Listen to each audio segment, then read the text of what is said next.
voyais déjà. Salut Poca, salut les Strasbourgeois, merci pour l'invite. Ici c'est Pipo, en direct de Belfort, de la maison d'un ami. J'espère que tout le monde va bien. Je vous donne rendez-vous aussi à la fin de cette interview pour vous chanter un petit bout de ma reprise de Charles Aznavour, Je me voyais déjà. Alors non, déjà je me suis jamais vu en haut de l'affiche, à part en chantant ce morceau, parce que c'est bien d'avoir des rêves. Et non, quand je me suis inscrit pour aller enchanter les sous-sols parisiens, comme j'aime dire, pas du tout, je pensais pas que ça allait m'amener à l'Olympia, que j'allais pouvoir faire une reprise d'Aznavour, que lui-même allait valider. Pas du tout, en fait tout ça c'est un peu du domaine de l'utopie comme j'aime dire. Et voilà, c'est des petites choses comme ça qui nous poussent et ça fait du bien. Alors la situation actuelle, là pour le coup c'est en train de se décanter puisqu'on est en plein, ça y est, déconfinement. Honnêtement, je fais beaucoup attention à moi, surtout à mes proches. D'ailleurs, pour être un peu intime, même mes parents, je les ai obligés à ne pas sortir de la maison. Sinon, enfin le studio, enfin je peux y retourner. Et puis toutes les annulations de concerts, les tournées à l'étranger, on va aller au Maroc et tout ça c'est cuit, comme on dit.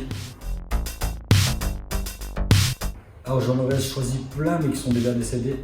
Alors en tant que vivant, j'aurais choisi Seu Jorge, qui est un artiste brésilien et qui déchire à l'écouter. Parce que j'aimerais tant faire un featuring avec lui et un jour j'y arriverai.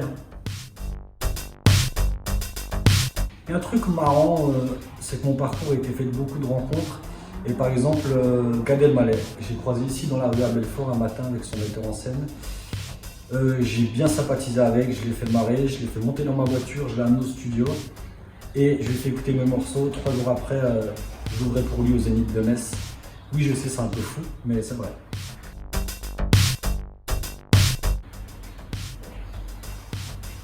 Ouais. Bon, même le air guitare, je sais pas le faire, mais la guitare, 2 accords, tout ça, je commence. Faites attention, j'arrive. Guitare voix, feu de camp, je vais pas tarder. Le plus hâte, les feux de camp, barbecue. Tout ça, non vraiment le plus hâte c'est les tournées, retourner en festival et tout, et puis surtout les voyages. Les voyages, j'ai vraiment envie de voyager.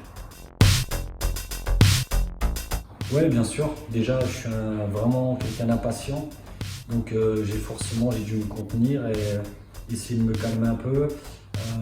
J'ai été déçu aussi de plein de choses qui ont été annulées, je me suis dit qu'en vrai il y a des choses beaucoup plus importantes. Et puis la troisième chose, j'ai beaucoup appris sur moi, mais ça fait un peu philosophe là de balle, mais honnêtement oui, j'ai beaucoup appris sur moi parce que je suis vraiment un hyperactif, j'ai toujours besoin d'être en mouvement. Et là j'ai réussi à me cantonner dans un espace très restreint chez moi sans péter les plombs. Poca. Oh. Je me voyais déjà en haut de l'affiche, 10 fois plus gros que n'importe qui, mon nom c'est Talais. Je me voyais déjà adulé et riche, signant mes photos aux admirateurs qui se bousculaient. Je me voyais déjà, Poca. Comment ça va à Strasbourg? On n'est pas loin, les voisins, ça fait. Oh.